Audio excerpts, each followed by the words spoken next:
Hey, Sam. How are you? Hello, Jen. I'm good, thank you. How are you? I am great. Thanks for asking. Welcome to the second episode ever of the Cawfee and Biscuits podcast. We did it. We absolutely did it. We did it again. Episode 2. Where are the balloons? Come on. Where's the party streamers? A whole Confetti. 2 episodes. What the hell? Yeah. How did we get here?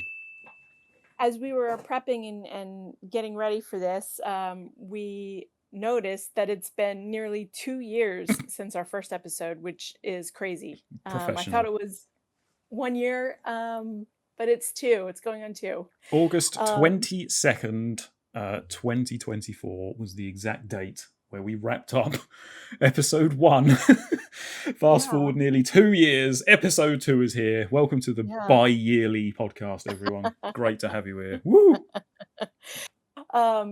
So much has happened since then, and in many ways, nothing has happened since then. So yeah. I literally, if you were to ask me, so Sam, in that last 2-year time frame, what are the biggest points of your life? I literally don't know what I would say. I'd be like, well, nothing really. It's literally as it was back in 2024 for me as it is now. So there you go. Yeah. Everything's slightly more expensive. Oh yeah, there's that.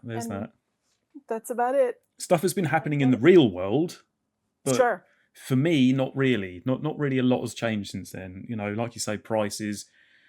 Probably the worst console generation ever because of console prices are going up instead of down. What's up with that? Which is crazy. Everything else going up as well, this oil situation, and it's not really great. It's not a great time to be alive, really, for a gamer at least, or anything else. Yeah, it's really not. It is so... I don't think I'd ever see the day where consoles at the end of their life cycle would be going up in price. No. What is going on? That is unfathomable. Like, who is buying a PS5 at this point? Not me. Absolutely not. You. How much are they in America? I think they're like, are they like $650 or something like that? Yeah. Or is that a Pro? I don't know. One of the. I know that's the Pro. The Switch 2 is going up to $500 USD in September. So if you want to get Switch 2, get one now. Yikes. And that's going up to $500. But I think that's still $150 cheaper than a PS5 Pro. But they don't really want to be closing that gap anymore. Because $500 for a Switch 2, especially when there is a lot of games on it, but arguably no new first-party big hitters really. Yeah, and not yet. I think $500 for a Switch 2 is just, you don't want to be going any more expensive than that. Yeah. In my opinion. I think PlayStation, PS5 Pro will see a bump closer to GTA release. I guess that's November, right? GTA 6, the savior of the gaming industry. It's going to save everyone. Which is amazing. I don't know if it's going to save everyone, but... Hang on, you say it's going to take a bump? As in, it's going to get even more expensive because that game comes out? I think people will purchase it in time to play the game. Oh, I see what you're saying. If they don't have it already. The bump in sales. Right, gotcha. Bump in sales. Well, of course, yeah. That's definitely. But will it come out this year? That's a whole other podcast. It's a whole other podcast, but they are saying it's still on schedule for November. Still on track, peeps. Our favorite leaker, Nate the Hate. He's been all over it, is he? He's been all over it. Who is Nate the Hate, by the way? Who does he work for? Does he work for anything? Does he just know someone on the inside, or? I think he just knows people and just... Because it's obviously more than one person. Breadcrumb. You think so? Well, because he's talking about... He told us about the Star Fox game that was on a Direct recently, and he also told us in the same breath that there's a Ocarina of Time remake coming, which I believe, because the Star Fox one was true. So he knows people from Nintendo, but you're saying he also knows people to do with GTA and stuff. So he's got to know. So he knows multiple people. Yeah. Who is this guy? Own up if you're listening to this podcast, Nate. Nate, what is your deal, Nate? Jesus. Drop us a comment, and we'll have you on the next episode. Oh, can you imagine? I would just be probing him the whole time. I don't care. I would just be probing the whole time. That's the dream. That's the dream of this podcast. That is a dream. Episode 10. Anyway, I was saying he said something somewhere, and now I can't remember where, that GTA 6 will be featured either in I think it's both actually, in the upcoming State of Play, which is not this upcoming Tuesday. It is, isn't it? Tuesday. Is it not this Tuesday? No, I think you're right. I think it's next Tuesday, isn't it? Following, yeah. Yeah. I think June 6th or something like that. Yeah. And then Summer Games Fest, which is, I think, that same week. I think that Friday after the 6th. Yeah. So he says GTA 6 will have a new trailer featured in both of those. Or I don't know if it's a new trailer or they'll talk about it at least. So that gives me hope that it is still on schedule to release in the fall, and we'll all be playing it. I won't. I probably won't either, if I'm going to be honest with you. Not a GTA guy. To me, GTA is just... it's basically everything I don't really like in video games. And I don't mean to throw shade on it. I know how big it is for the industry. I wasn't really joking when I said it's basically a savior. Because so many people buy it and so many people play it. It's just too realistic for me. I'm much more of a fantasy guy, dark fantasy, anything like that. Anything that's a bit too realistic, I'm just like, that's just like real life, isn't it? Obviously not for me, but Red Dead 2, I don't know if you can say that's realistic, because I enjoyed that, but I enjoyed the setting of it rather than a GTA setting, should we say, which is why I liked Red Dead 2. Right. But not a GTA guy. Not really, no. I actually kind of did like the first one, but after that, no thank you. But still, I do appreciate how big that game is. Yeah, I think I'll probably end up playing it after it's been out for a while, and definitely when I can get it on a sale. Oh, my God. When will that go on a sale, though? Yeah. I mean, maybe for Christmas. Who knows? Who knows? But I'm hearing rumours it'll be $100 to buy the game anyway. Oh, my God. Well, they have to cover the, $5 billion production price? Yeah, we better get Nate the Hate on here and tell us how much the game's going to be. Oh my God, seriously. Welcome, peeps, to episode 2. And we're sorry that we haven't done an episode recently. We kind of started this episode in a bit of a depressing way, talking about price hikes and stuff like that, and no GTA 6 yet, but we're in a good mood today, aren't we, Jen? We're in a good mood.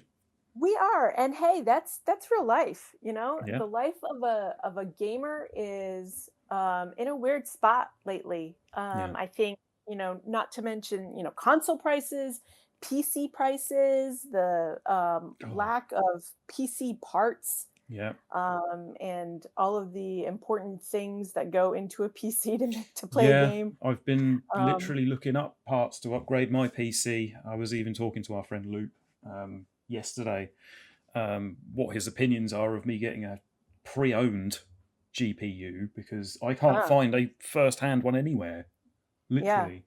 And they're about the same price pre-owned now, because they are as brand new. Because thing is, if you're a business selling a pre-owned one, why not? Because you're going to make that money, because you can't get it first-hand, as depressing as it is. But my PC's a bit of a desperate need for an upgrade, so I've been sort of dreaming, should we say, of upgrading it this year. I don't know if it's going to happen, but I'm kind of dreaming about it.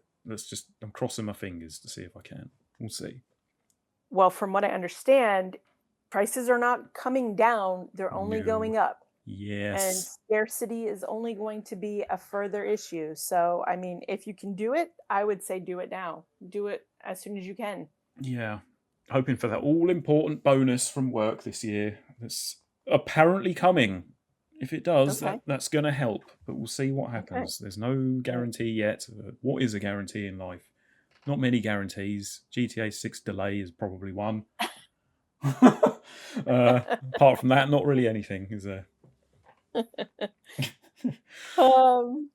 So where were we saying? Yes, we're in a good mood, but we're in good moods personally, but like depressing on the gaming front because prices are rising everywhere, equipment is scarce, Yeah. and I think we're in an interesting spot in terms of games that are out right now, with how they're being reviewed and how Oh, they're being received by gaming critics and how they're being received by gamers in great general. segue. Great segue. Love this. And and I thought to myself a couple weeks ago, I really want to talk to my friend Sam about this, because I know Sam's got some good takes. I also know that you and I agree on a lot of things. Hmm. So we'd have a really fun discussion about game reviews, review culture, and sort of the state of what's happening in the review world. So I I think think that's what we're going to talk about today. I think that's a good call. I think it's kind of on a lot of people's minds right now because of where do we go? Look, there's been a lot of kind of I wouldn't say controversial reviews, but I would say reviews of the opinion that do not reflect opinions of the mass market in terms of people who like consumers who buy these games. What I'm Yeah. getting at is you might hear us mention IGN quite a bit in this episode. And first and foremost, I just want to say I definitely don't have hold any displeasure towards IGN. I've watched a lot of their stuff over the years. They've been going a long time now. They do deserve respect when it's due, but I think in recent times, I think we should really address the fact that they have been coming out with some reviews that just haven't resonated very well with the audience. Would you agree with that, Jen?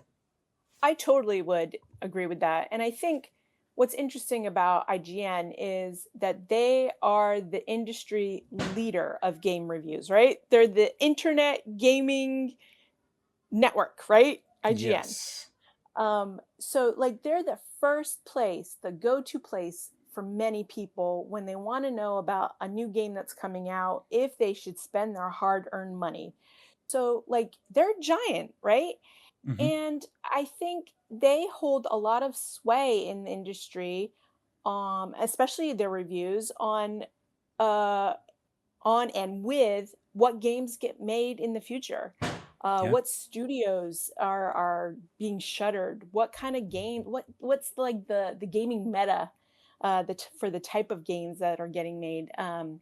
It all goes back to some of these reviews, and I think as gamers we sort of have the responsibility to be holding IGN accountable for what they're saying. Yeah. And you know, they need, in my opinion, a revamp in some of the ways that they review things.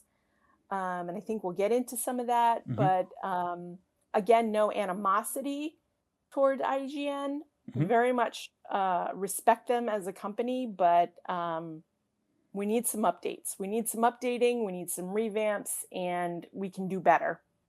Yes, and there's one game in particular I would like to talk to, which got reviewed by IGN recently that holds a lot of weight in what you've just said. So we'll get to that shortly.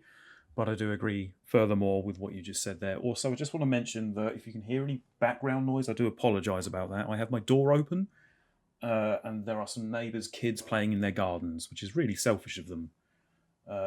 But it's really sunny here and it's really hot, so I had to open this door because otherwise I would fry. And Yeah, that's you sound good. Yeah, I don't hear any kids screaming yet, there was but like a loud bang that just happened. I was like, "What the hell?" So maybe the kids have got their bazookas out, or I don't know what to say, but like, yeah, they are being loud somewhere around here. So apologise if you can hear anything, anyone. Apologies about that. But back on topic, yes. So reviews. We you know. First question I'll pose to you, Jen, is what is the last time that you purchased a game based on a review, IGN or else, any review whatsoever, or did you perhaps look at a collective of them first to sway your decision? But do you generally do that, or have you done that before? Do you remember the last time you did that? yeah. So I think I think actually what's more relevant for me is the last time I did buy a game based on a review, um, or did not buy a game based on a review because I don't know if you know this about me, Sam, but I'm very cheap, especially when it comes to buying video games because I have this PlayStation Plus membership Yes. that I pay for the year. I prefer to play the quote unquote free games that are on my PS Plus membership. So for me to like actually say like, yes, I'm gonna spend the money, buy this game now before it comes out on the subscription, takes a lot. Yeah. So I would say for me, the last time I decided not to buy a game that actually I did have intentions on buying, was Mixtape, Ooh. um, a game that came out this month. I think it was the beginning of this month, Yeah, there May. we go. Mixtape. That was the game I was alluding to recently about, talking about. So before we do that, I just want to ask if you're playing anything recently, like anything new. Is Mixtape the most recent thing that you've been playing or watching? I just finished today Blueprints. Oh, Oh my God, Sam. I have not played Puzzle it, but I've heard like an alarming amount of people talk nothing but praise about this game. generational puzzle game. Like, you're not going to find a more unique, engaging puzzle game out there. And it's going to be a good long time before we get another one that's like Wow. this. Wow. Just the concept of it. Think about the concept of like a roguelite or a roguelike game, and a puzzle roguelite game is just kind of crazy, a crazy concept to me, Mhm. which I didn't think would work when I first, picked it up. Yeah. But it so works for Blueprints, and like the lore and the story goes so deep with it. You just want to, I don't know, it drives you forward. And the game design, which won the BAFTA recently, by Mhm. the way, did you know that? Yes, I did. Which is great, well deserved. The game design does such a good job of like giving you just enough breadcrumbs for you to follow along to solve the puzzle, and there's just enough sort of puzzles along the way to like keep that dopamine rush going of, yes, I solved it, I can move on to the next thing, So cool. and feeling successful about solving these puzzles. It just is so great. And I think another remarkable feature is, in puzzle games, there's like one type of puzzle and it's just the same thing over and over, Yeah. but with like a different coat of paint, if you Yeah. will. Mhm. There's just so many different kinds of puzzles. There's like word Nice. puzzles, So it feels there's fresh the whole way math through. puzzles. Yeah, yeah. You're never saying like, oh God, this again. I'm sick of doing this. Yeah. Um, Well, I've heard people say that if so you good. like puzzles, this is possibly one of the best games ever Yeah, for a yeah, puzzle lover.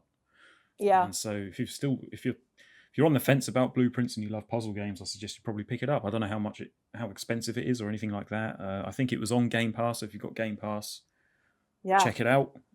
Is it on PS? I think it's on PSN. it is. Yeah. So yeah, if you love puzzles, you should probably check out Blueprints by now. It's been out long Yeah, enough. yeah.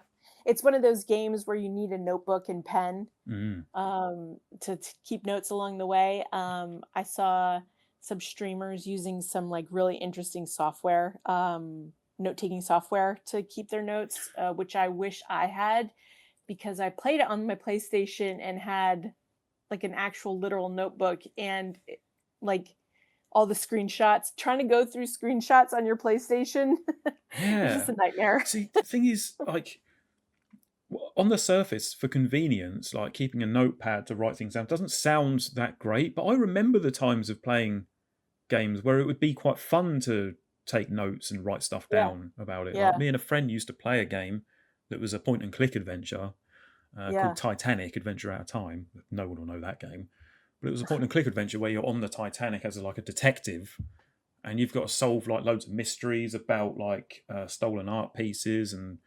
try and prevent the war from starting and stuff like that. That sounds like fun. It was really, really good for its time. But we were constantly writing stuff down on like pen and paper because you had to. You had to do that. You didn't have software that you get today that you don't need that. But I kind of miss the days where you have to do stuff like that, because that just makes it just gives it another layer, doesn't it, of the game. It really does. It really does. And I think it makes for like a good couch co-op, meaning like it's not a 2-player game. Yeah. But you could play it with a friend. Yeah. Because it doesn't require any sort of like game mechanics to get through it. Somebody has the controller only to like get from point A to point B. Yeah. But like you're both working on it. Yeah. Yeah. Yeah. Yeah, that makes perfect sense. Super fun. Excellent. Blueprints, ladies and gents. Get involved. But I just finished it. Over 200 hours invested in that game. Whoa. That's surprising to me. I didn't realize it was. Is that because that's just how long the game is, or were you just replaying it, or were you doing extras, or? No, I think it's a combination of like that's how long the game is, and because it is a roguelite game, right? There is a RNG element that you have to like replay a few pieces here and there. But like I said, I keep saying the game design is so brilliant, but like the things that you have to replay over and over again, like the game wants you to, so that you notice new things and notice new clues, which is just brilliant. It's just brilliant. Love it. Thank you very much indeed. What are you playing? I'm trying to play Pragmata. So this little delightful beauty comes from my favourite developer, Capcom, who just released banger after banger. And this year we've had 2 potential Game of the Year nominees from them in RE9 and Pragmata. So I've only played the first few hours, and this is what sort of convinced me that I might need to upgrade my PC, because it's fine to start with, but after an hour or an hour and a half on my PC, it starts to sort of skip around a little bit. And it kind of ruins the experience. Yeah. I don't really think this is an issue on the developer side. I think it's just because my PC is a bit old at this point. You know, I think I got it about 5 or 6 years ago. So I am due an upgrade. I'm thinking a middle of the range card or something, along with a new CPU, but middle of the range stuff. And that should be fine. And if I can get that soon enough, I'd love to carry on with Pragmata. I'll still play it again from time to time, but I can't have as long a session as I'd like, because the sessions I've had, I've really enjoyed, actually. I know it's the core primary gameplay loop is obviously you hack the enemies with like an AI kid called Diana who's on your back, and she hacks the robots who are trying to attack you. And once you hack them, you kind of make them vulnerable so that then you can shoot them with your guns and that. That's the general primary gameplay loop, which is really addictive and really good. Some friends have told me that gets a bit repetitive in the long run, and I can understand that. But for what I've played at the moment, really enjoying. I know it's got a handful of really, really decent reviews. We are talking about reviews, and I know it's been reviewed pretty well. I think it's been reviewed even better by the general public rather than the actual publications. And it looks really good. It's a shame it doesn't run too well on my PC, but absolutely loving it at the moment. I love the dynamic between Hugh and Diana. It starts off Hugh's like talking to his colleagues and his people on his crew, and he's like the only one who doesn't have a kid, and he's like, who'd want to have kids and stuff like that.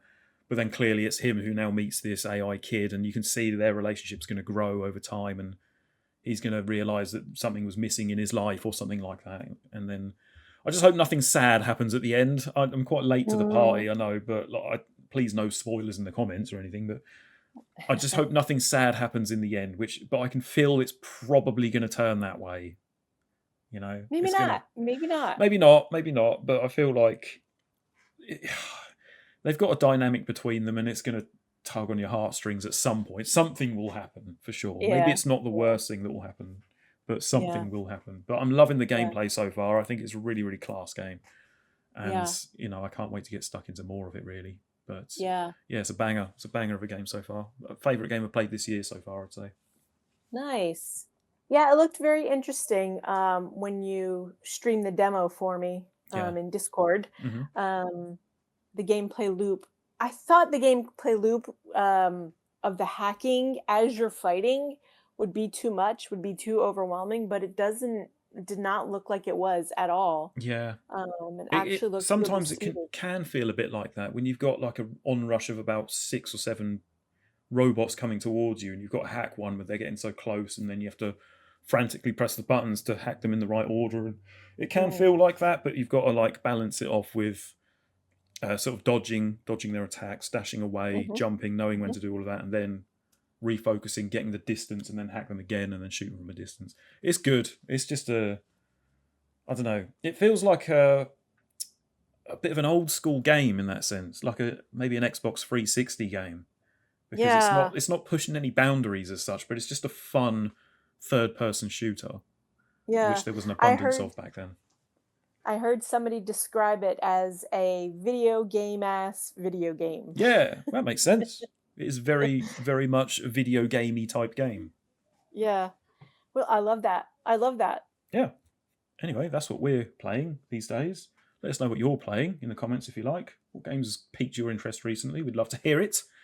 And Yeah. if you Or haven't, if you have recommendations yeah, too. oh god, yeah, tell us all. Tell us everything. Yeah. Even the smallest of indie games. I'm an indie man at heart. I'd love to know what's going on Mm, in that world a lot more. And if yeah. you haven't done so already, please feel free to hit the like and subscribe, because it really helps us out with the YouTube algorithms. Thank you very much for listening and your continued support.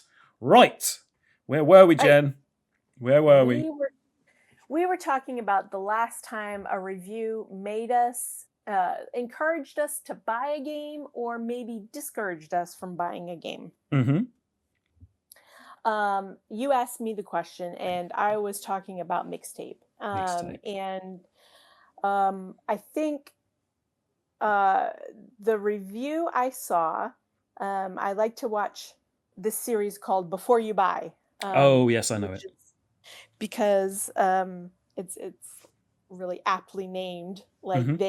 they get to play the games before I do, and before I go out and spend my money, which I've already said I'm not willing to do very easily. They tell me all about the game. And in the case of Mixtape, which I had seen previewed and saw the trailer on, I don't know, Summer Games Fest, the State of Play, one of the Nintendo Directs, I'm not sure, a while ago. Mm-hmm. And it just looked like my kind of game, like the art style, sort of the storytelling aspect of the game just looked like the music of the game just looked like something I'd really, really enjoy. Yeah. So I was looking forward to it and was really eager to play it. Mm-hmm. And I started seeing all these reviews and the before you buys coming out about Mixtape, and I was like, this is weird because this is supposed to be like a small game. Like, why are all these people reviewing this game? Yeah. Weird, but I'm gonna watch this before you buy that I typically do. That reviewer basically told me that it's a short game, very light on gameplay, fun, fun story, interesting story, but know what it is going into it. And I said to myself, okay, you know what? I'm not going to buy that one because, like, I don't know, that seemed like a good game to watch somebody else stream. Um, and I could do like other things, and have it playing in the background and just kind of sort of, you know, engage when I had time, just listen to it, the person yapping in the background, whatever. So that's what I decided to do, and that's what I did. I didn't actually end up buying Mixtape, but I watched somebody's playthrough on YouTube, and it was a 3-hour play session. Mm-hmm. They went front to back without any commentary. There wasn't a whole bunch of like extra, like sort of wandering around trying to find something in the game that the person was playing. and I thought it was just like a cute little game. Like there were things that really annoyed me about it though. And um it wasn't something that it wasn't a game that I would say that I would buy even after watching the playthrough and being like, okay, I'm gonna buy it and play it differently this time. I was like, this is it. I've engaged enough with this game and moved on. So are you saying that you feel you made the right decision in watching someone play it rather than purchase it yourself? 100%. Okay. That was a smart decision on my part, and I saved myself whatever, $20, $25, I $20. forget. Yeah. Right. Okay. Yes. Wow. Mixtape is. There's actually a lot to break down about this game, if I'm being honest with you. I feel like you're Yeah. right about watching someone stream it. I actually did think maybe I could do that on a Friday night stream one day, which Yeah. would be quite Yeah. fun, because then we could all like see it for ourselves. Because there were some people in our community that were quite sort of looking forward to trying it, and Yeah. then it comes out. We get the reviews from the publications, most of which are glowing reviews, we should say. We'll get to that. Hmm. And then it hits this kind of backlash from the consumers who are making videos on TikTok about it, who are making their own YouTube videos about it, who are generally going into the reviews into their comment section and slating these scores that they've been given, Yes. which to me was quite an interesting thing to do. I typed into Google, what is a review? Okay, this is important. Google's AI response is, and I quote, a review is a critical evaluation or assessment of a product, service, publication, or performance. Rather than just summarizing, it provides a thoughtful opinion, that's the key word, on quality and value, frequently utilizing rating systems to advise others on whether they should experience it or avoid it. Now, the key word being an opinion, because that's what a review is. It's not set in stone. If someone gives it a 9 out of 10, it doesn't mean it is a 9 out of 10. It means they think it's a 9 out of 10. It could be completely different for someone else. So when IGN gave it a 10 out of 10, I would usually be thinking, okay, fine, that's your opinion. I definitely wouldn't share that opinion. You know, a lot of publications think that the original BioShock game, for example, is a 10 out of 10. To me, it's not. It just isn't. Okay, I don't want to argue about it. It just isn't. But they gave it a 10 out of 10. I'm like, okay, that's their opinion. That's fine. But then I found out it was a 3-hour game, because I didn't know that at this point. I also found out you barely have to play anything. And then I remembered some of the other games they've given a 10 out of 10. And I'm like, you can't compare it to that. Like, you can't say that Mixtape, a 3-hour game with barely any game mechanics, so not much gameplay, more of a kind of it's a interactive novel, or no, interactive, that kind of game. But then you compare it to something like Breath of the Wild. Okay, I'll get off my Zelda high horse, because they gave other scores a 10 out of 10 too. Breath of the Wild is like a massive game, has a massive open world. You can spend over 200 hours and still not discover anything. The music is amazing. The art style is near perfect. There are some small issues with it, but they still gave it a 10 out of 10. And it blew the world's mind when it came out, pretty much. Same with Red Dead Redemption 2. Same thing happened to that. But they still give this indie game a 10 out of 10 as well. And it goes back to what you were saying earlier about we have to change how we may review some things, or maybe give them a separate category, like for something like that. Because I don't think you can say that Red Dead Redemption 2 is on the same page as Mixtape. It 100% is not.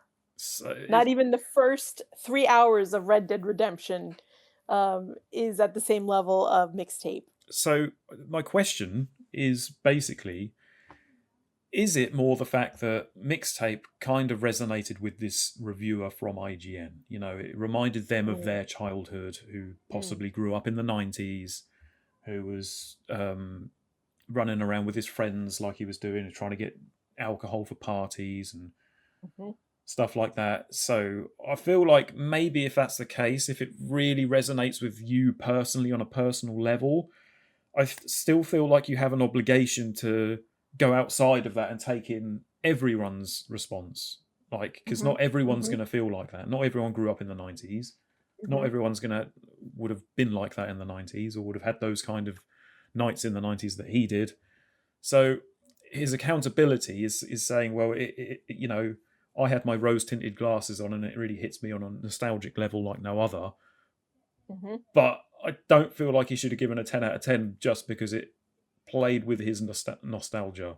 Personally, I just feel like that maybe he should have mentioned that and been like, yeah, for me this really works, but I feel like it's not really a game for everyone because it doesn't work for everyone, or something around that sense. In which case, would have, in my opinion, should have lowered the score from a 10 to something a bit lower. But hey Yeah. ho. Yeah, it's interesting too because the before you buy that I Mhm. watched, Yeah. they don't necessarily give a rating on a game, Right. which is partially why I like their reviews, right? Mhm. They just tell you sort of the facts, so you can assess if the value is there for you, the value and quality, which you highlighted in your AI. What is a review response, right? I think that's another important piece of that statement, though, right? It's an opinion on value and quality. Anyway, this before you buy person was like, yeah, it was good. It did hit me in the nostalgia bone.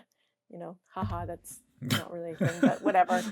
Um, like it was good for what it was. It was interesting for what it was. It was like I was engaged for 3 hours in this game, and that's it. And like I can appreciate that kind of a review, and that kind of opinion, but to put a 10 on Yeah. it. Yeah, and I would probably feel the same. I feel like I would probably play it and be like, because I grew up in the 90s. So I would probably play it and think, oh yeah, that's cool, that's good. I like this soundtrack, by the way, Mhm. and this feels funny. These mini games I'm doing right now are weird but fun, and Mm. so I would probably feel the same way as that. But at the same time, you can't really you can't say it's on the same page as other Mhm. 10 out of 10s that they've given. And I don't know. I'm not like getting funny about it or anything. I don't really mind that happened. It's just I do feel like we should. I don't know. Maybe there should be like an asterisk in that 10. This is only a 10 out of Yeah. 10 for me personally because it resonated with me or something. Yeah. But I I, don't know. You can't hold it in the same weight as Red Dead 2, Breath of the Wild, yeah. other 10s out of 10s. Half-Life 2, I think they Yeah. gave a 10 out of 10. Yep. Mhm. Mhm. Yeah. I Yeah. think what's interesting too that's coming out of the mixtape discussion is like, is mixtape an indie game? Ah, I'm glad you said that. And we're starting to have serious discussions around what makes an indie game. Yeah. And I've been eager for us to go there because, as you said, you're an indie man at heart. Yeah. I love me an indie game, Hmm. a good high quality indie game. Um, I think they're worth playing. I think they're worth supporting. Yeah. Um, but I don't feel like Mixtape was ever an indie game. No. And I feel like Um, there's going to be even more backlash if this turns up at this year's Game of the Year awards at the Game uh-huh, Awards show uh-huh. at the end of the year. I feel like if Mixtape gets in there as best indie game, I feel like Uh-huh. that's going to create even more backlash than they've had already. Yep. Personally, I agree. I yeah, agree. and partly the reason I think is I think I can't remember the name. Is it what was the name of the developer? Something and Dinosaur, isn't it? Yeah. What are they called? Um, I might just quickly look that up because why not? But I know the lady who was involved in making it is like the daughter of maybe the fifth richest person in the world. no. No, That's the publisher. Anna ah, Perner gotcha, publisher gotcha. is Larry Ellison's daughter. Right. Um, which to me, when you say this game is published by Anna Perner, I'm like, okay, it's not an indie game. It's maybe an indie dev team, Mm. that has caught the attention of this publishing company that likes to focus on these really niche games with a particular art style, a particular vibe, a particular gameplay loop. But it's not an indie game. It's not an Yeah, indie game. yeah. But when you look at the game, everything about it says it's an indie game, doesn't it? Really, Yeah, and that's yeah, this is the grey area. And you're right, this does need to be discussed, and we could have a whole more than just an episode talking about this. yeah, And it's yeah. like, where do we sit with indie games now? I don't know. Like, I don't I either. don't. I generally don't know, because there was complaints last year when Clair Obscur Expedition 33, my favourite game of last year, by the way, when it won, it literally cleared house on awards that it got at the Game Awards and other award shows, by the way. And it won All of the it won awards. Game of the Year. It also won Best Indie Game. But Mhm. at the indie award show, the specific indie award game show, it got disqualified because due to the rules and regulations of that show, if any Mhm. game has any type of AI involved in the making of that game, then it does not count. And so Right. when Expedition 33 was first released, it did have a very small amount of concept generative AI involved in the game. They patched it out very quickly after, but when it was released, it was in there. So due to their rules, they had to disqualify them, and I think then Blueprints won because of that. I feel like that was a technicality. Yeah. They wanted to open the field a little bit more because Expedition 33 was clearing house. I feel like the Indie Awards said to themselves, "There's so many like actual indie games out there, and this is just gonna it's a juggernaut. It's gonna take over these whole awards. Like, how can we clear the field a little bit?" And this technicality with the AI that was patched out, does not exist in the game, was just the thing. Yeah. It was the fall guy, if you will. Because on the same hand as when I said everything, when you look at Mixtape, everything about it screams indie. When you look at Expedition 33, everything about it screams that it isn't an indie game, really. It's like a 30+ hour game, which has nothing to do with it, really. But looks wise, music wise, the people who were involved in developing it were former Ubisoft employees. They got a bunch of other people to work on it as well. So I think overall there was over 100 people that actually worked on it, because they called in a lot of other people to help them on certain things. And so everything about that doesn't seem like it is an indie game, whereas everything about Mixtape does.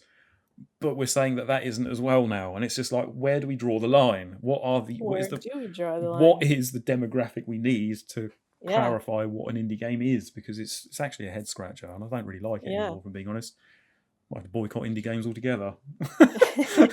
No, never. But it's we just need somebody to tell us. We need Jeff Keighley to tell us what is an indie game. Get right. Call up after this episode. Call up Nate the Hate. Tell him to call up Jeff and tell both of them to come on this show. Both at the same time. Let's debate what makes a game indie, what doesn't, and then the goal is at the end of the podcast to have a definition that we can all move with going forward. Thank God for that. And we will save the indie games as we know them. Oh my God. Yeah. Easy. Yeah, and it's but I don't know. I don't know if it will qualify. I don't know if it's an indie game. Also, you have to mention the fact that it has a fully licensed soundtrack. Yeah. What indie game has that? Come on. Yeah. The one thing I will say, the asterisk, the caveat on that is that it actually is one of my gripes about the game, is that the licensed music is not the like music that I would have expected to be in that game. When you're talking about a game that's like, set in the 90s and you're looking for like the 90s hits to show up in this game, right? Yep. There's none of that. There is one Smashing Pumpkins song, and it's like the B-side of the B-side of the B-side. Okay. And there's just a whole bunch of other songs. The songs sound great in the game, and I think it sort of fits the vibe of like what this girl's dream job of being a musical supervisor for a movie is. It makes sense, but like I was really wanting like the 90s hits in this game. Like I Yeah. was wanting like Snoop Dogg, I was Yeah. wanting like In Sync, Mm. like those big 90s bands, and they just weren't there. Oh, it's a bit of a And I shame. think that's because probably like, the licensed music had a budget, and like getting those tracks on Mixtape would have blown that budget up. Yeah, for sure. Well, I mean, it's not as if 100 they times. couldn't afford it, though, is it? Let's be honest. It's true. It's true. It's true. Oh dear. Mixtape, a 10 out of 10 game from probably not just IGN. Was probably given a very glowing score by a lot of outlets, but Yeah. IGN at the centre front, because a lot of people look to them for scores and stuff, and if they should Yeah. play them. And Can we talk about one more thing there though, Yeah. too? I think that's interesting, and because everybody's looking for an angle to talk about Mixtape, it seems like another interesting thing that's entered the conversation about the game is that the PR materials that have gone out for the game were like really nice and really deluxe. And people think that the reviewers' opinion of the game were swayed because of the PR packages. Not Which sure is how I feel about interesting. that. I'm not Yeah. sure I believe that completely. I don't either. I think if you're a reviewer that's getting PR from an Annapurna or any place, any other game publisher, Yeah. you value your access to games early over sort of getting a whatever came in this Mixtape PR package. Yeah. You value that more. However, there's something there. I don't know if it maybe is the thing that like tweaked the nostalgia bone a little bit more and made you more nostalgic because you got a package with the tape cassette recorder and all that stuff. I don't know. I think there's something. That is interesting. I didn't really know anything about that, so thank you for sharing some light on that, because I didn't know that happened. It's interesting, but it's kind of like a bribe in a sense, isn't it? Yeah, you're going to review our game. Well, have this just for no reason. Have this package. Nah, I am not suggesting that they bribed the review outlets at all. But are you, however, suggesting that your mailbox is open for packages? I'm not suggesting either way. But if you would like to, then DM me. No, it's fine. But yeah, that's an interesting take for sure. I don't know if I've ever heard of anyone doing anything like that.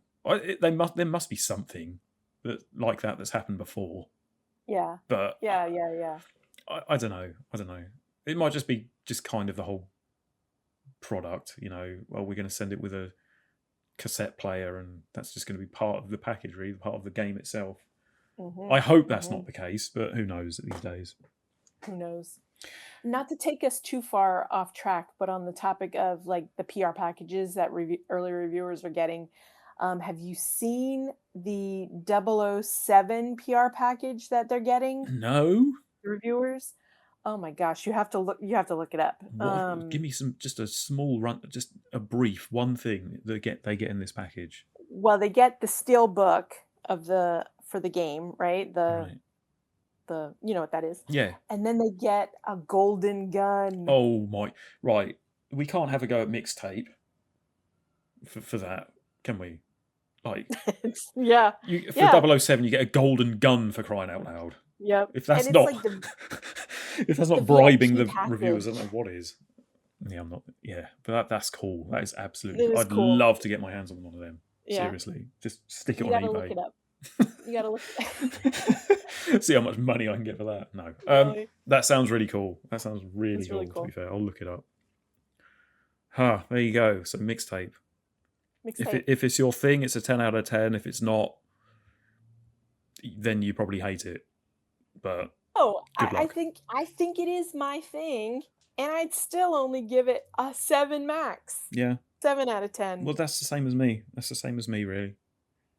I don't know. Like, it was really fun to watch somebody else play it as I was probably playing Blueprints, to be honest with you. Yeah. That's probably what I was doing. I feel like it's a massive lean on the vibe and the product of its time, the 90s. Yep. It's a lean Yep. on that, but not a lot else. For a 10 out of That's 10 for me, you've got to hit every angle. Like, even if it's not the best, like Breath of the Wild doesn't have the best combat in video game history. No, it doesn't. But it still has very good. It still hits in on that angle very well. Doesn't have the best, like, it probably hasn't got the best world mechanics, I would say. Best physics in the game definitely hasn't. That's Red Dead 2, but it still has very good. You know, it still hits on that angle. You've got to hit every angle to be a 10 out of 10 for me. I don't know. That's just my take. Well, even Red Dead was very repetitive by the end of the story. And but, like, slow. And slow. We'll say. But, like, you still wanted to play. You still wanted to go back to it because you wanted to hear what was happening to Arthur. Yeah. Or John Marston, whichever one you want to talk about. Story and characters for sure were a 10 out of 10 for that game, without a shadow. For sure. Don't know if I can say the same about Mixtape. The characters in that game. Anyway, that's enough about Mixtape. Let's talk about Mouse PI for Hire, Jen. Let's talk about an indie game. Yes. We can't argue about that this time, can we? I think this is squarely in the indie game box, I think, in my opinion. Should we talk about, like, should we set up the game at all? Do people know what this game is? Well, I mean, I'm sure they do, but just in case you don't, I feel this is a game that is they call it a boomer shooter these days, which when I was growing up was just a shooter. But now I suppose because I'm a boomer, it's a boomer shooter. We're boomers. Great. So that's that. It's like an old black and white film noir setting.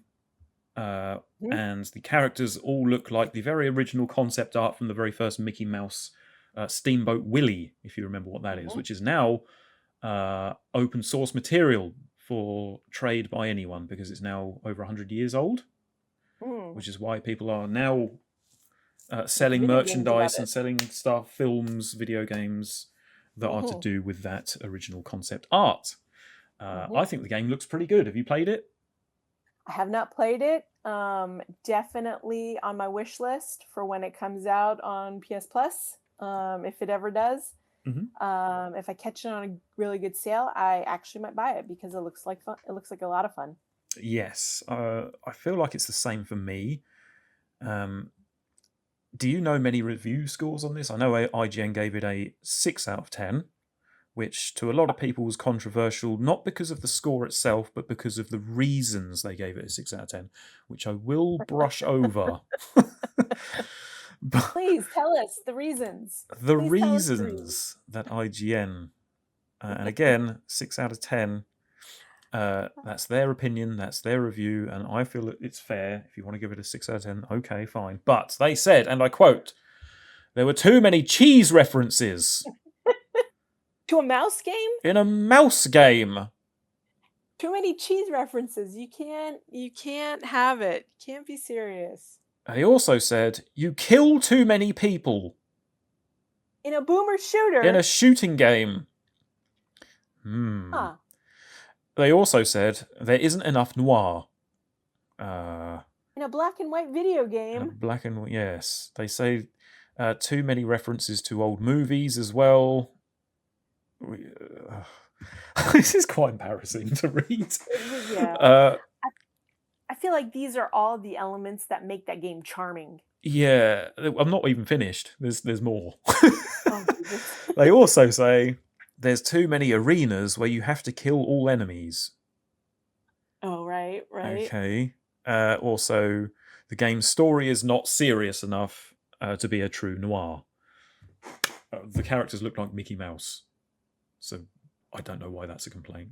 But all of these complaints I've just pointed out, I can understand why people are angry about this score. Yeah. From IGN, because that is strange to me. That's a strange reasoning behind that. Yeah.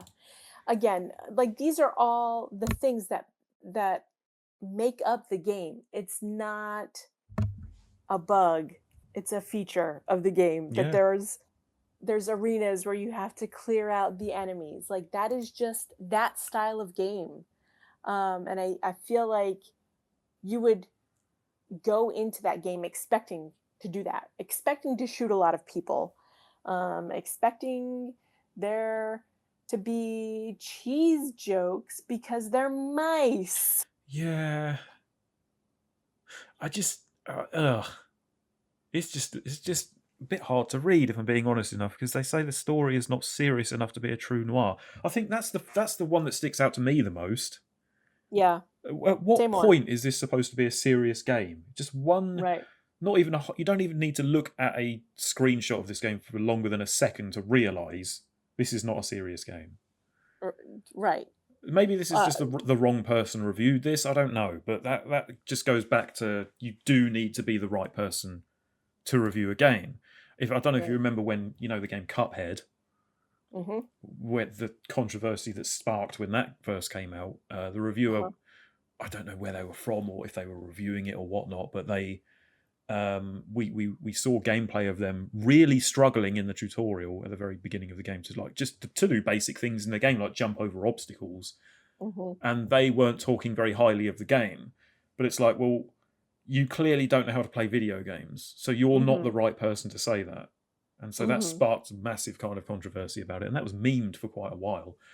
And it just goes back to that. I think you need to be the right person to review specific games. And I'm not knocking the person's work who works for IGN at all. I'm sure they've done some great reviews in the past, but I just feel this wasn't the right person for that job, to review this game. Yeah. I mean, at what point do you look at a cartoon or a cartoon video game and think that there's going to be any sort of seriousness involved? Yeah. And we're not talking like anime cartoon. We're not talking about like an animated movie. We're talking about a cartoon, like Looney Tunes, like Mickey Mouse cartoon. Yeah. I feel like there should be a general expectation of lightheartedness and I don't know why you would go into that game thinking it was anything other than just a fun run around with mice jokes in a tongue-in-cheek type noir setting that wasn't going to be very serious. I don't know why you wouldn't think it was going to be that. That's just really confusing to me. Anyway, that sparked a bit of heat from consumers, and I do understand. I can get behind that. I can. I just think it was, like I said, the wrong person to review that game, personally. The interesting thing about Mouse PI for Hire, right? That's the name of it? Mouse PI for Hire? Yeah, okay. Is that the people sort of reviewing the reviewers did not tear into the game similarly like they did with Mixtape. Right. And that speaks to the general public and gamers and consumers and people that are actually spending money and buying the games, actually enjoying the game and enjoying everything that they got with it and getting their value and quality. Yes, I feel like for me as a consumer, there's much more value to be had in Mouse PI for Hire than Mixtape, because I've never really been about. I don't know if you've ever watched one of my streams, but I've never really been about the story, Jen. I've been more about gameplay, and I feel like my value would be served a lot better with a game like Mouse PI for Hire than Mixtape. But who knows? I feel like I spend the majority of my time in your streams explaining the story to you because I know you're not paying attention. It's not easy. We're not going to get into this. But it's not easy to do when you're streaming anyway. So let's move on. But it kind of, when I read those reasonings for that game, it kind of reminded me of, I don't know if you ever heard when IGN, they reviewed Pokemon Omega Ruby and Alpha Sapphire. I can't remember what No, years. I haven't heard this was. Oh, this was Heard. memed as well, because they said they gave it a 7.8 out of 10, which isn't bad, but they said, and I quote, "There's too much water," and Oh, that was memed all over the internet for such a long time, and that just reminded me when they boy. said there's too much cheese jokes in Mouse PI. Maybe it was the same person who Oh, reviewed no. both of those games, but yeah, I really found that funny. It's just a throwback to that review. It's great. But like giving a game like Mouse PI a low score, because 6 is a low score these days, isn't it? I mean, it's above average, but it's a low score. That could put some people off. You know, people who don't have a lot of money these days. Imagine having money in this economy now. But you know, you want to turn to reviews because they're the people who are going to tell you what you should be spending your hard-earned money on, because you can't buy every game, but you can buy maybe one or two. But seeing a 6 out of 10 might put them off, and they may miss out on a game they'd really enjoy. You know, this Crimson Desert, case in point, also got a 6 out of 10 from IGN. But I feel like Crimson Desert might just end up being a nominee for Game of the Year. That is everything that I hear. Based on public perception, nothing to do with reviewers, just people talking about the game that they've played after at least 20 hours. That they're saying it's an absolutely phenomenal game. Feat of gaming, if you will, and just in what they've been able to like program into the game and like the depth. And it looks amazing, I have to say. Yeah, it does. It looks beautiful. It's not my kind of game. No. So I have no interest in it whatsoever, but like I can appreciate sort of these feats of gaming development for what they are. And I know that it is not a, what did you say they gave it? A 6? A 6 out of 10. 6 out of 10. Just knowing what I know about the game, which is very high level, very surface level, I know that that's not a 6 out of 10 game. No. When I look at it, I do get a very sort of Breath of the Wild feeling about it when you look around the landscapes and everything like that. Yeah. And just sort of gliding down Skyrim, just all of them. But it just looks like graphically, I don't think it would. My PC wouldn't do it any justice at this point in terms of graphical fidelity. Yeah. But I'm definitely interested. But at first, I was like, I was getting pretty low scores in review wise. But then I'm hearing people saying, after about 15, 20 hours. But people don't want to give it that long, do they, these days? Yeah. That's the problem. Yeah. Is that the issue here? Maybe because it had such a slow start for some reviewers, they're like, well, that's going on the score. And so they mark it down. I don't know. But like, they're saying stick with it and you will not be disappointed. And so I can feel this is probably going to end up as a nominee for Game of the Year, Crimson Desert. Yeah, I agree with you. I think it's going to be up there. And I think it's going to get some kind of award. If it's not, Game of the Year, it's going to get something. Technical production. Technical achievement or something, Yeah. Yeah, I can definitely see that. It's great. I'm looking forward to trying that. That's another game that come out this year. There are some, we did start the episode saying how bad it is in the gaming industry these days, but there are some really good games that have come out this year and are coming out this year. So, let's not beat around that bush. I'm very much still looking forward to what I've got to come this year. Castlevania, for example. There's a new Castlevania coming out, and it looks sick, and that is probably my most anticipated game of the year. Yeah. I got Wolverine. Oh, of course. So looking forward to Wolverine. I'm so gutted I don't have a PlayStation.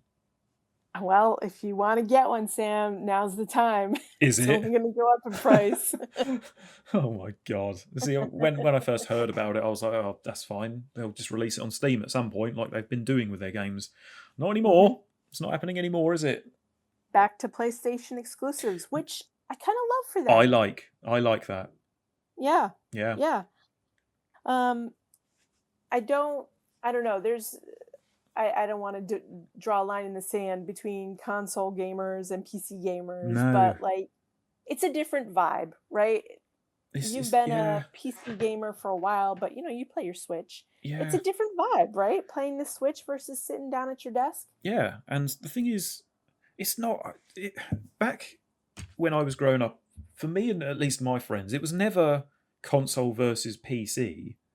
It was everyone already has a PC, but they also have this console, and someone else might have a different console. So it was always the console wars, which effectively died a few years ago because Xbox and PlayStation started putting their games on each other's consoles.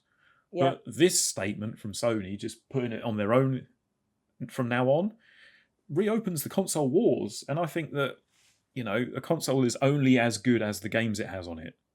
Yep. Who wants to buy one when all your games can be accessed on PC, which everyone has, basically?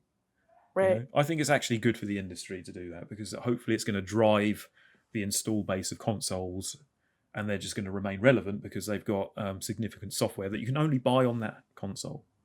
So I think it's a really good thing. Despite the fact that I want to play it and don't have a PlayStation, I do think I'm not gutted about it, because I do think it's a good thing that it's going to be a PlayStation exclusive. Well, and the way games are going these days, and I don't think Sony has precluded any of this, in a few years' time, there'll be a remake and then a PC port from the remake. Yeah, that's true. Which, you never know. I love that. I love that idea. Well, having said that, that doesn't always happen, though, does it? I'm still waiting for a Bloodborne remake for PC. Yeah, I Where's think you're that? Waiting a long time. I have been already. Where is it, Jen? Call up Nate your friend. Now with Bluepoint Studios, the studio most set up and ready to make a Bloodborne remake, being dissolved, shit canned, whatever it is that you want to call it, it doesn't look likely. No, they would have been perfect for the job, because that's originally what they did. They did remakes, like they did the Shadow of the Colossus, right? Yep.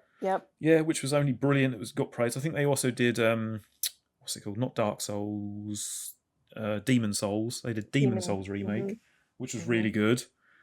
They would have been perfect for Bloodborne, right? But alas, here we are. Are. I wonder where those developers, the actual coders, and people doing the artwork and all that stuff, I wonder where they went. I wonder what they're doing. I wonder if they're gonna hopefully somewhere put together else. A studio somewhere. I mean, clearly some talent there, wasn't there? So hopefully they went and quite happily found another job. But then again, unless you sort of become your own new indie studio, there's probably not loads of big names that are hiring, because everyone's shutting places down. So Yep. Yeah, it's tough. It's a tough one. Yep. For sure. Which is actually a point that I wanted to talk to you about. Doesn't really kind of go along with the gaming review vibe that we've got going on, but news coming out about Bungie. Oh, yes, I know, yeah. Closing, it looks like. Well, it doesn't look good for them. Let's just put it that way. It's not looking great.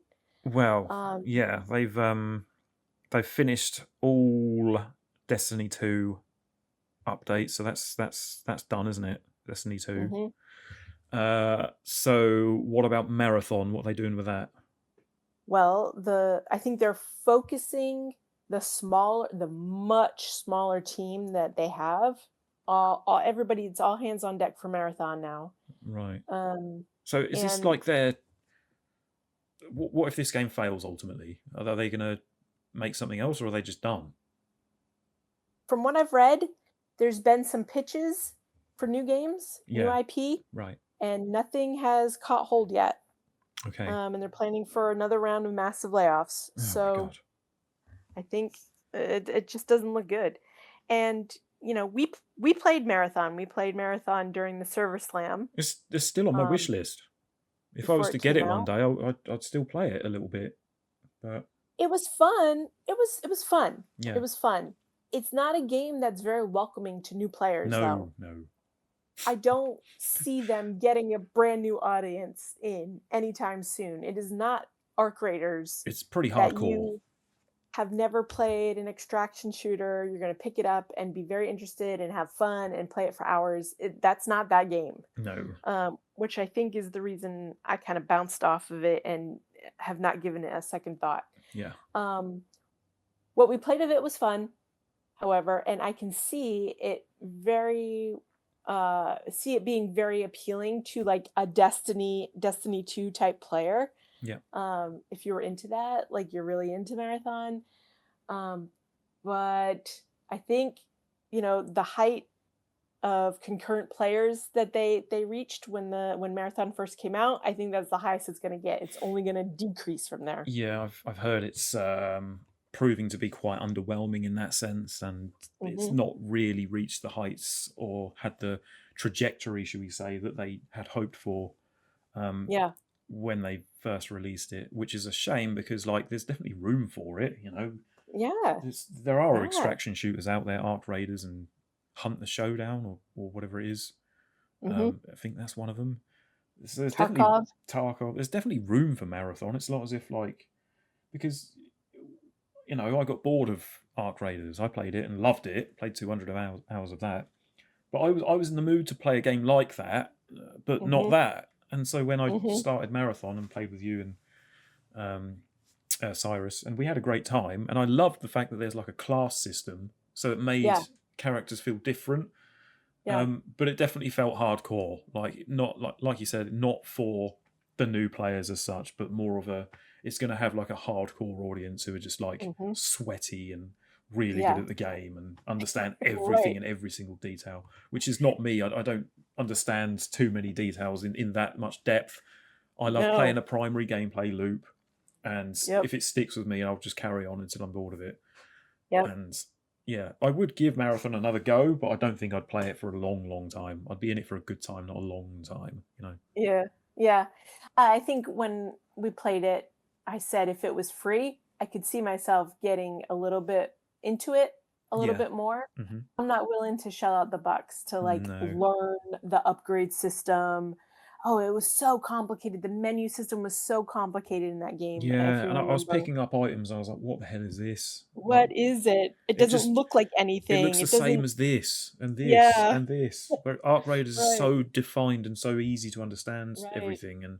And also, like, in Marathon, I don't know if I was shooting an enemy or another person because everyone is robots in that game. So everything looks the same. Whereas Arc Raiders, you're fighting against the robots means you're fighting against enemy AI, and another human is another person. So it's so obviously and clear what you're doing in that game. Whereas Marathon, it's just, I don't know, I felt like I was sort of all over the place. Yeah. And would have taken me a long time, which I'm not sure I would have the capability to shell out to get used to it. But yeah, it's a shame it's not doing well though, because the shooting mechanics really good, as you would expect from a Destiny developer. That was really good. That was really great. But just some things about it. I like the art style as well. The really colourful. Yeah. Because I like Nintendo games, and they're all like that, aren't they? So the little pops of color here and there. Yeah. I kind of like that. It was a pretty unique take. Unique, yeah.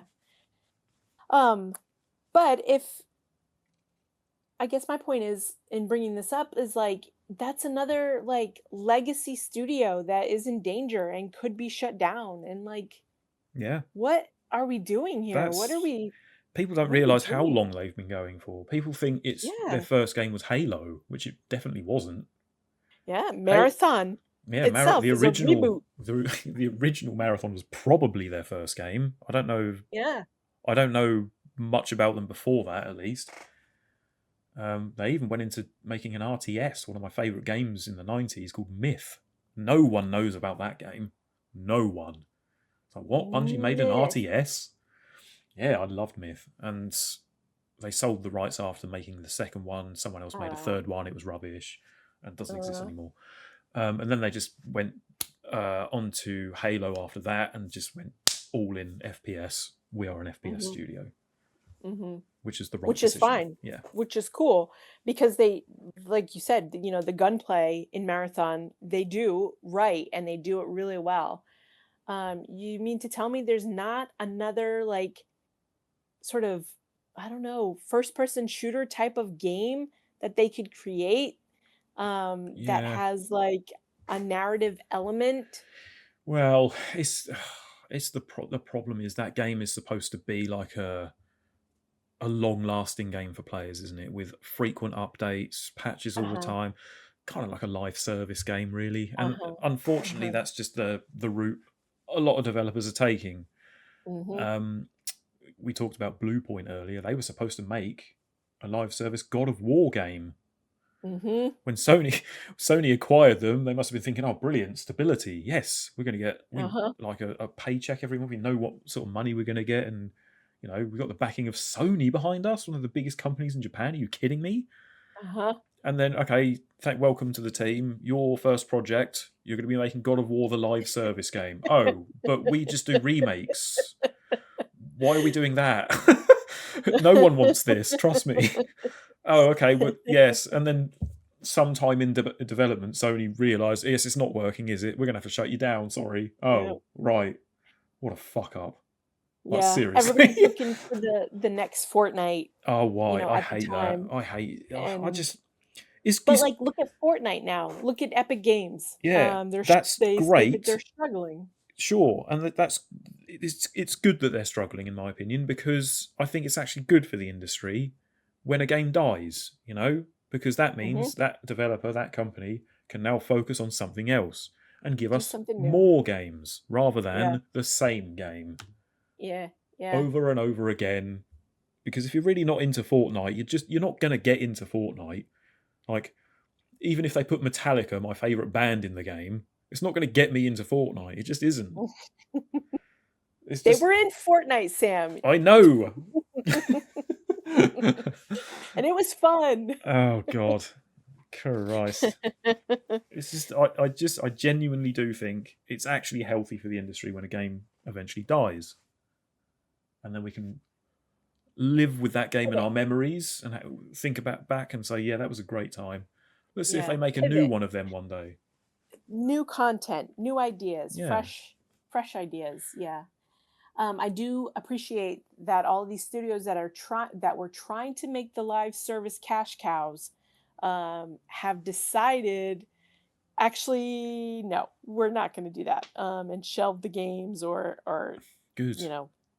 throwing them out completely, because we'd be inundated with live service games right now. There'd be none of these cool narrative games that are coming out. Yeah. I just really hope that they don't, I really hope all the big studios don't just do this. Don't have to have a live service game. You don't have to have one. I really hope. I'm really I was talking to my son because we're both big Nintendo fans, and I was like, yeah, can you imagine if the new Smash Bros was a live service game? And we were like, oh my God, don't say that. Because I can see it happening. I can see them wanting to do something, but yeah, I can too, actually. And Smash would be like the perfect game to do it. It would work. The system would work for it. New characters, new content, new maps, new things happening. Crossovers. They have It's one of the biggest crossover games in history. So that would work as a live service game. And I really hope they don't think to make it like that, because oh my God, surely they know how many people that would put off. Surely. Is that why Smash 3 is taking so long to come out? It's not Smash 3. We've already had Smash 4. 5, 6? Oh, 6. It'd probably be it would probably be 6 if we're doing numbers, because the Smash 4 I think was 3DS and Wii U. Then we had Smash Ultimate on the Switch, which would be the 5th, and so technically 6 would be the next one. I guess. Yeah, I just hope they don't go down that road. You don't need to. Mario Kart doesn't need to be that either. Nothing needs to be that.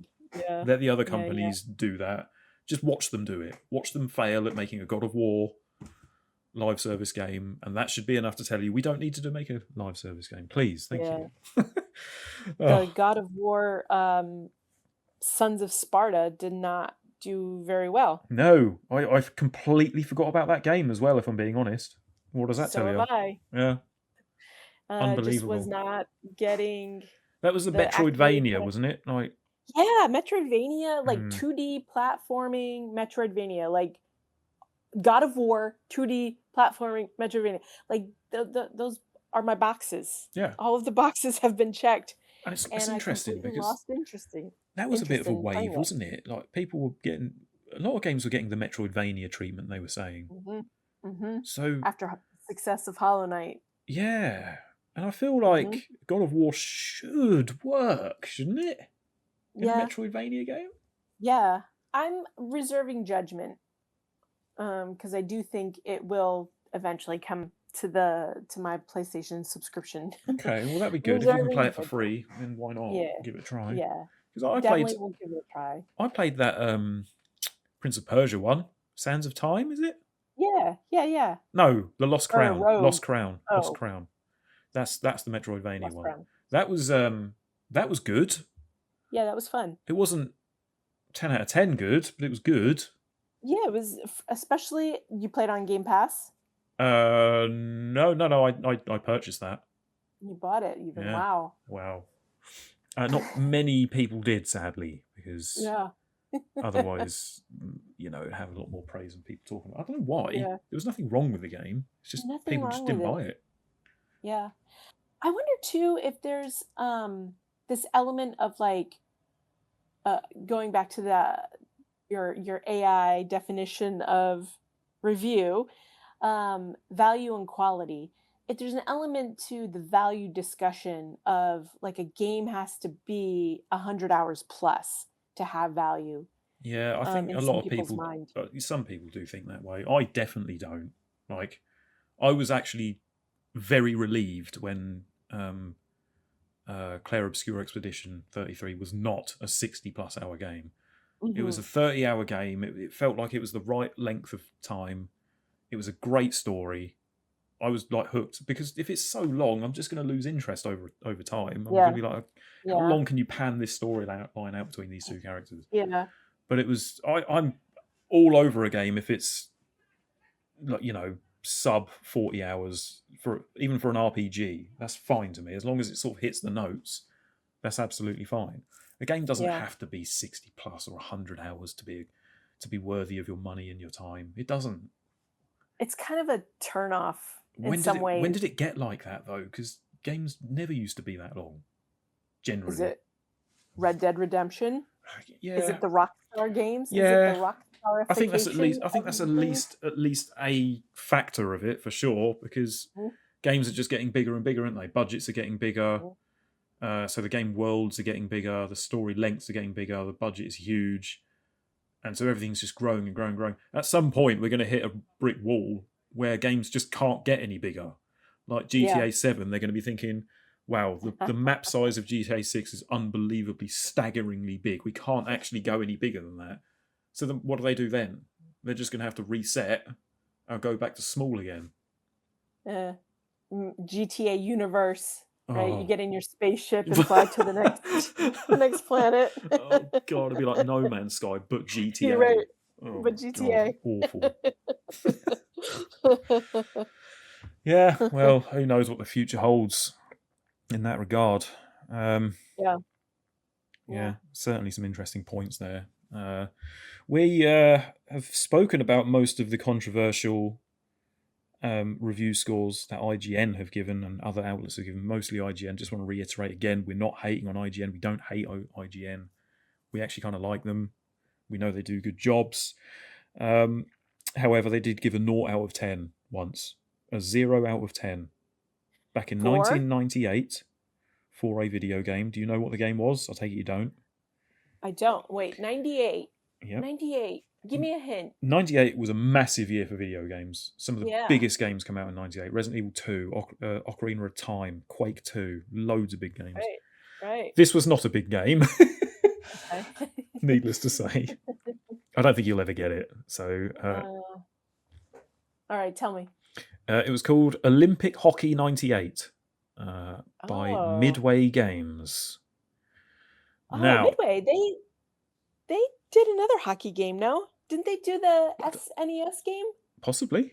I'm not sure, actually. I think they're the ones that did Gauntlet. If you ever heard of that franchise, that was kind of an old game that I played. Yeah.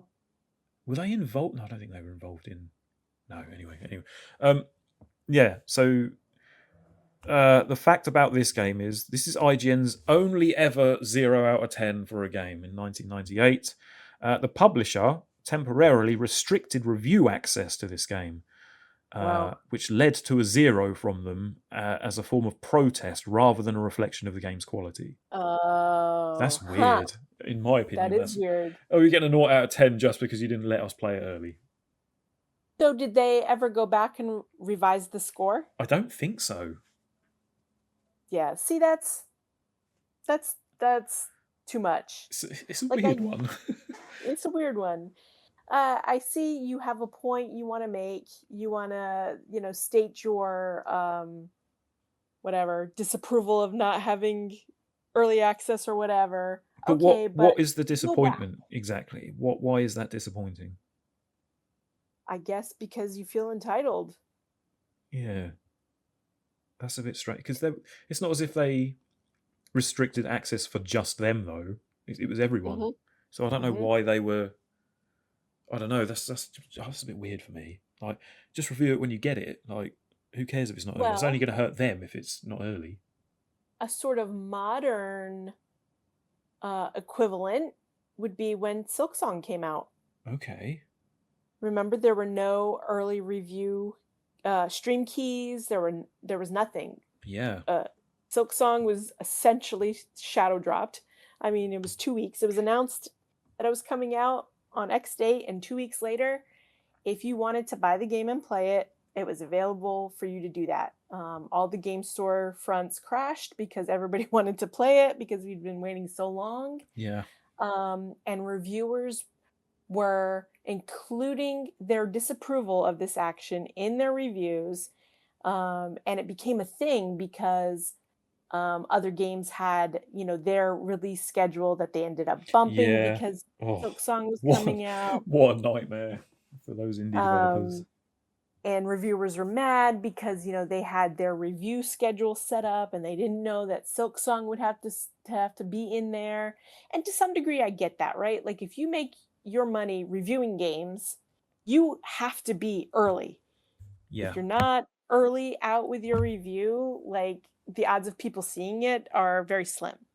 So I get that to some degree, Hmm. but also I love Team Cherry for doing that. It's like this is the game for the people, not for the reviewers. Yeah. Here it is. It's kind of like the indie GTA, really. I don't know how many times we've mentioned GTA in this episode. Christ. But like, And we're not even GTA fans, which is no. crazy. But like when GTA comes out, you can for sure bet your bottom dollar that every other developer of their games are going to push theirs back or get their game out of the way of that Yeah. release window, which I'm sure Yeah. the same would be done for Silksong. Yeah. Which is why I expect this summer and like State of Play and Summer Games Fest, I think we're going to see it play out that a bunch of games are going to be coming out in late summer, early fall to get ahead of GTA. Yeah. Because like that pre-Christmas window is going to be dead because everybody's playing GTA.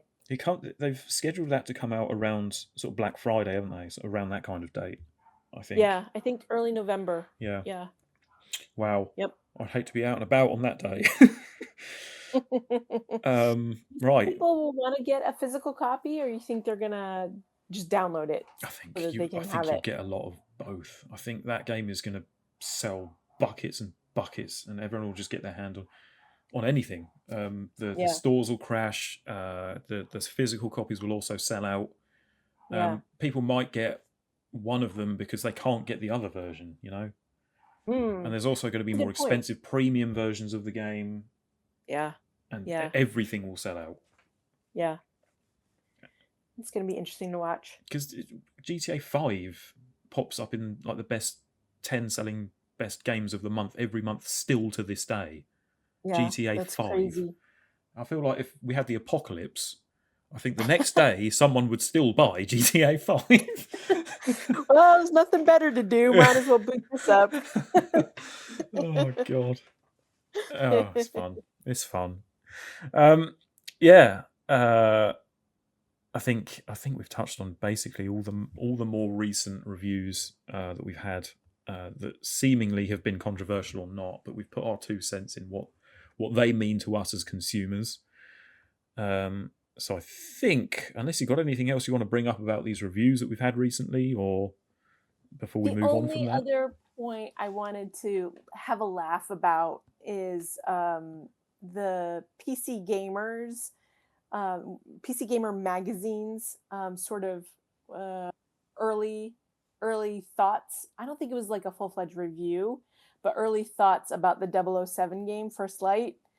and how that they were very the early thoughts. The article was kind of negative, Oh. and it was kind of I don't know. The word that comes to mind is smarmy. It was kind of a smarmy, like too cool for the room kind of article.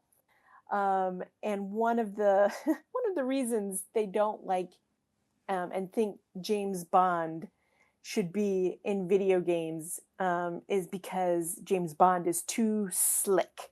He's Right. too like cool. He's too suave and handsome, which is just a hilarious reason not to have video games based around this character, which I think is the whole reason to have video games based around this character. Yeah, we haven't really had much of a James Bond character in a video game before. I know we've had games like GoldenEye and Tomorrow Never Dies. We've had James Bond 007 games before, but you haven't really got a deep James Bond character in a video game before. So Yeah. I feel like First Light, the new 007 game coming out, I feel like that's going to be the first ever one that we get that has more of a telling of the character. It's about him. Yeah, Yeah. it's about James Bond. I don't have a problem with it. I don't know why people should have a problem with that. It's just another sort of opinion of a reviewer that just inserts too much of itself into the write-up. Clickbait, in other words. Yep. Love it. Yep. Gotta love a bit of clickbait. Why not? Mm-hmm. It's excellent. Oh, don't forget review bombers as well. You ever heard of review bombing? Uh-huh. When consumers go online and they just don't like that the game's doing well, or they don't like maybe the update that Destiny 2 brought out. So they'll just review bomb a game and just put bad reviews and make the score look negative on OpenCritic just because they don't like a patch or something about the developer.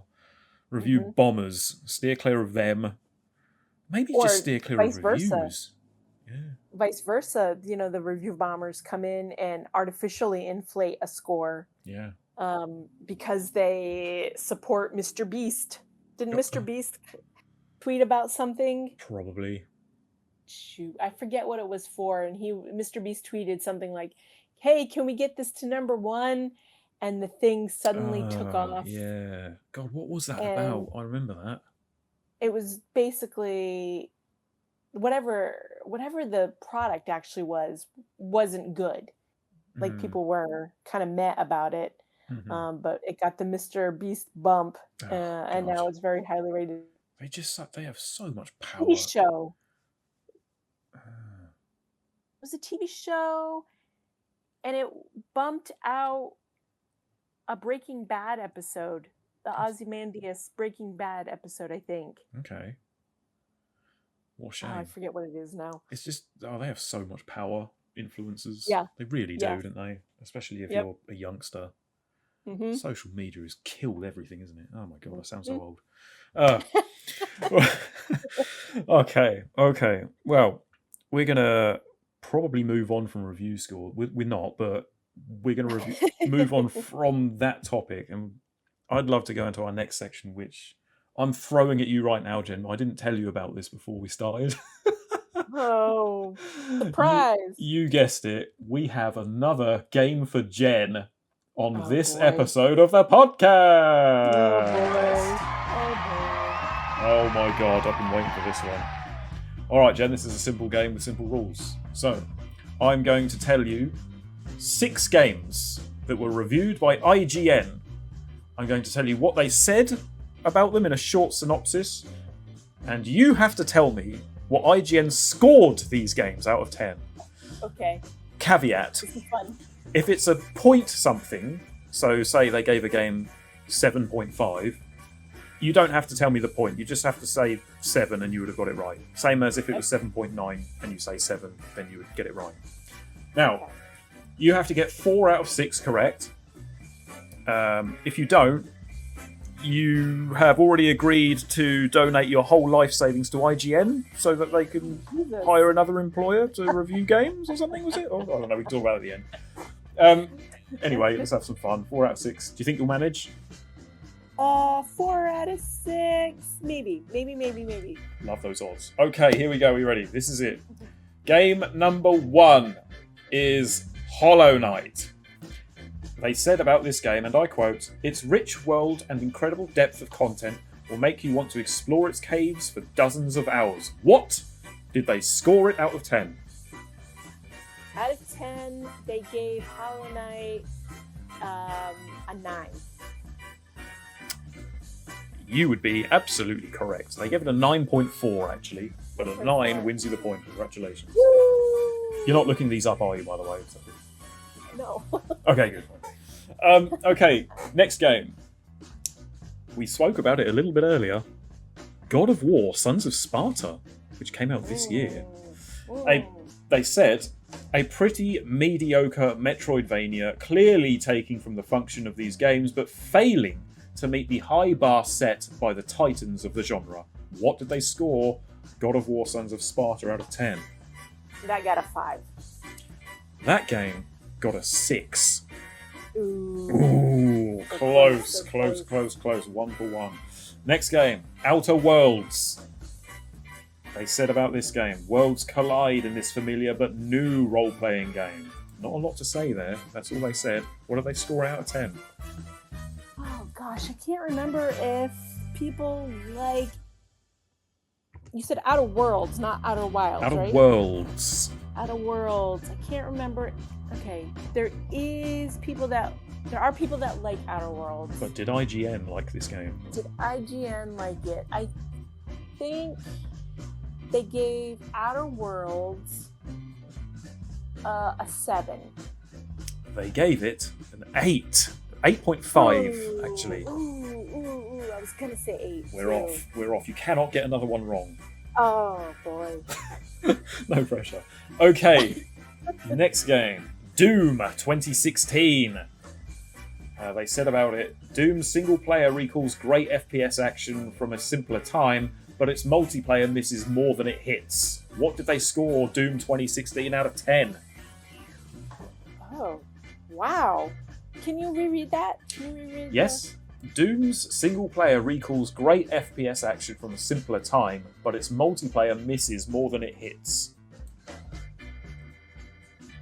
Wow. Interesting. Gave Doom an 8. You're going to be surprised at this answer, as I was when I heard about it. They only gave it a 7.1. Wow. Doom 2016, which was, in my opinion, a bit of a masterpiece. Yeah. 7.1. They're really salty about the multiplayer? Apparently so. I feel like that was maybe at a time where they thought that should be more important than the single player, but that was only 2016, only 10 years ago. Yeah. I don't know. Did you ever play the multiplayer? Yeah, a little bit. I actually played it on the Switch. Was Doom it any 26. good? It was alright. It was, probably definitely not the selling point. The selling point is the single player. Yeah. Multiplayer is just a mode you can do as well as the single player, but definitely play the single player. Was it like the same thing except you're with a buddy? No, it's just like death matches and that kind of thing. Oh, wow! Interesting. Very interesting take, I thought. Anyway, next one. So you've lost, by the way. I've lost. Anyway, we'll carry on just to see how many points you get. The next one. IGN. The next one. Alien Isolation. Oh. They said about it, Alien Isolation erases the memory of colonial marines, but it's still not the great Alien game we were hoping for. Yeah, they hated Alien Isolation. Everybody hated it at the time, and it's had its comeuppance through the years. I think they gave Alien Isolation. I think they gave it a 6. Do you know what? I feel like I want to give this one to you because they gave it a 5.9. Okay, all right. I'm going to give you the point on that one because that's just too close. 5.9 for Alien Isolation. Yeah, everybody hated it. I think it was because it was so long. It didn't need to be as long as that. But anyway, that's still quite a low score. I think a lot more like alien universe lore has come out since the game came out that ties back to the game, and people now look upon it favorably. Yeah, that was a good game. That was a freaky ass game. It was very scary. I didn't have the patience to finish it, sadly, but I enjoyed it for the parts I played. I just couldn't get myself down to finish it. Maybe one day. Final game. This is a game called Darwin's Paradox.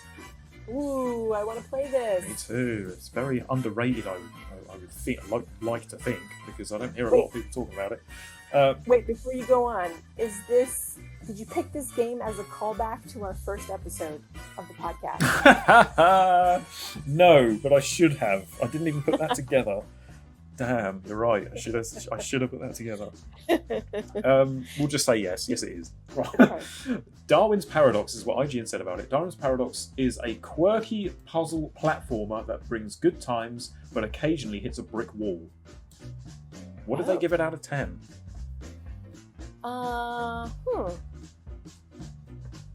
This is a Konami game, right? Yes, I believe that is a Konami game. 8. They gave, which is a Konami game, published game, they gave Darwin's Paradox a 7 out of 10. That's unlucky.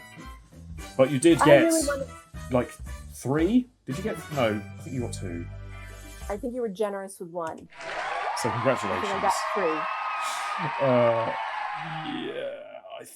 I actually think it was only 2. You got Hollow Knight, you got Alien Isolation. I think you got God of War. I didn't get one after Hollow Knight. Son of Sparta, God of War was a 6. I think you said 7. Outer Worlds, I think you might have said 7. It's an 8.5. Doom 2016, you said 8. It was a 7.1. Darwin's Paradox, you said 8 is a 7. You were actually close in most of them. Not just one score off most of them. Basically. Why'd you make such a hard game, Sam? Oh, that's the fun. Throw me a softball here. That's I put Hollow Knight in. That was the softball. You're supposed to make your podcast partners look good. Oh God, that's funny. Well, I'm gonna have to go read their Darwin's Paradox review because, like I said, that's a game I want to play. It looks really cute, really good, really interesting. Yeah. And they only gave it a 7, it's on my wish list as well. No, it's not. Yeah, I think it's one of those ones that's flown under the radar, a bit like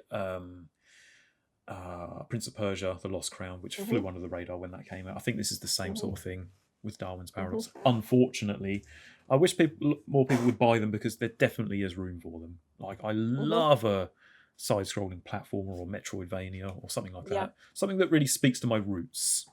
Yeah. Like Mixtape. No. But yeah, that was Game for Jen. Hope you enjoyed that. That was fun. Yeah. That was fun. Yeah, that was fun. We're going to basically close off by asking a question to our listeners, right, Jen? Yes. Take it away. What is the question? The question that I have for our listeners to answer in the comment section below, and a question I have for you, Sam, is what are you looking forward to playing? And if reviews come out before you get a chance to play it, are you going to play it anyway, even if it gets a lousy score from IGN? Whoa, that is actually not a bad question. What am I looking forward to playing? I think I said earlier, I think Castlevania, the new Castlevania, what's it called? Castlevania Blood of... Simon's Quest. No, it's not Simon's Quest. Grow up. This is Castlevania Belmont's Curse, which is coming out this year. Apparently, has no date, but that's the one I'm looking forward to the most. There's a rumor that Ocarina of Time is getting a remake, but until Nintendo officially announce that, I'm not going to count that. Yeah, or unless Nate sort of texts me later and tells me. But like at the moment, yeah, Castlevania Belmont's Curse. It looks amazing. Has a great art style. I just can't see it being reviewed that badly. Like I don't see that happening. I could be wrong, and IGN just might not like it. But I feel like, although I'm still going to look at the reviews, I don't think they're going to sway my decision on this one. Like, there's just some kinds of games that, like Metroidvanias, are in my top probably 3 types of genre for games. So I don't think, and I love the old school ones, the old school Castlevanias. They're so good, and they hold up so like ridiculously well today for some reason. So I just don't think that anything's going to sway me from getting this, from picking it up. Maybe the price actually. Like, I don't want to pay £60. I wonder if it's going to be a $60, £60, £60 game. I find it wonder funny. If it'll be. I find it funny when you say quid. I don't know why. Quid. But yeah, I wonder if it'll be closer to like a 40. Yeah, which is fine, but certainly a review won't put me off from buying the game. But maybe a high price point will for the time. I hope, to our earlier point, that they find the right person to review that game. Yes. And the right person to review that game has played Simon's Quest. Yes. Oh, God. Has played the classic Castlevania games. Let's hope so. And brings that to the table. The classic Castlevania games, actually, I prefer over the Metroidvania ones, because they didn't go Metroidvania until Symphony of the Night on the PS1. So that's interesting for this new one, which obviously will be a Metroidvania. But I just want to play a really decent Metroidvania in the style of Castlevania at this point in my life. I have room for that right now. That looks good. Yeah. Looks really good.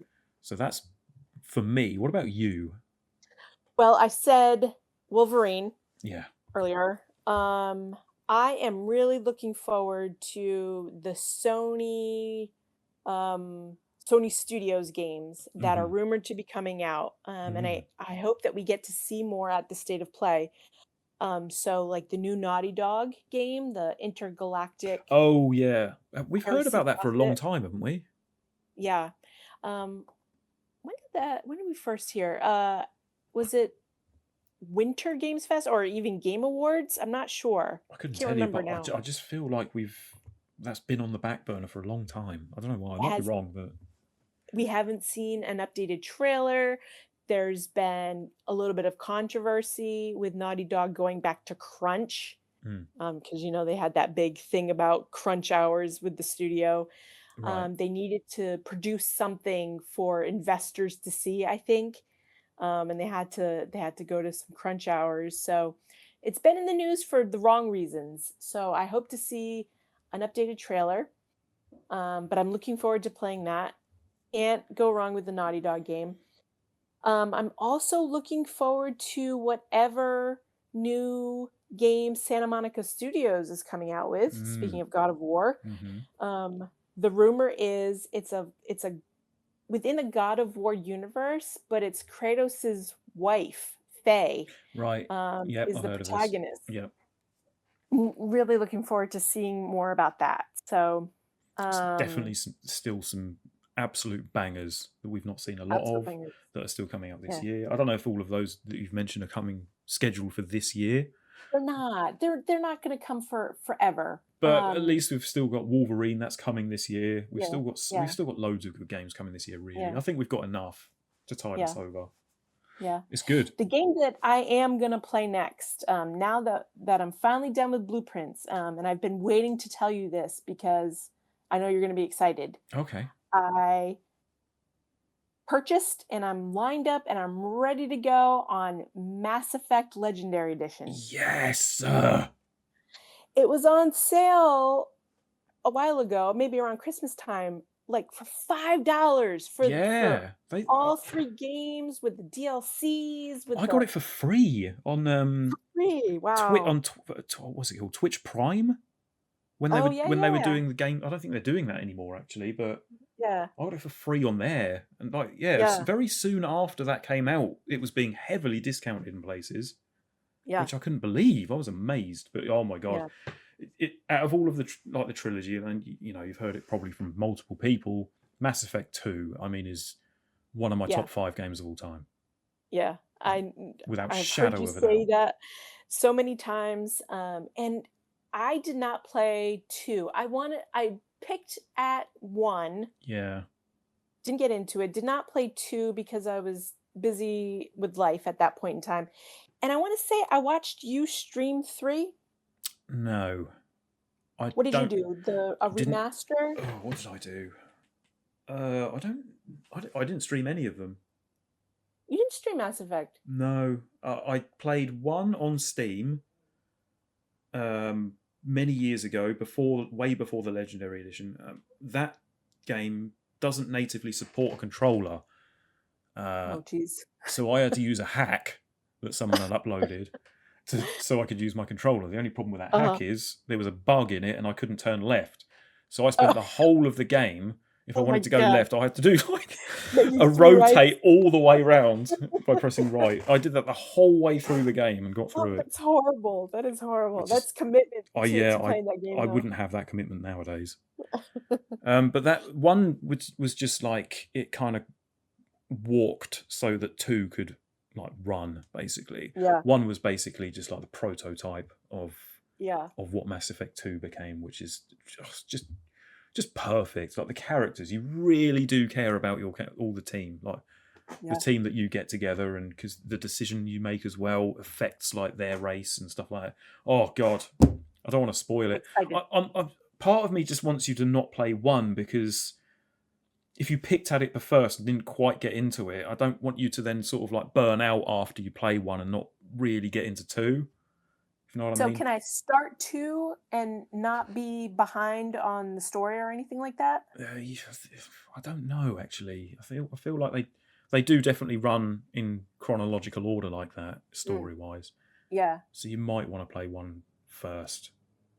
But you just... Well, yeah. How about this? I'll blow through the first one just to get it done, get through it, so I can get to 2 and spend my time there. Just take your time with it. Just get to know all the characters. Get to I'm know excited. what's going on. It's so good, Jen. I don't normally like that many games that are like in space or anything like that. This is just another level. It's an absolute I love a space another game. level.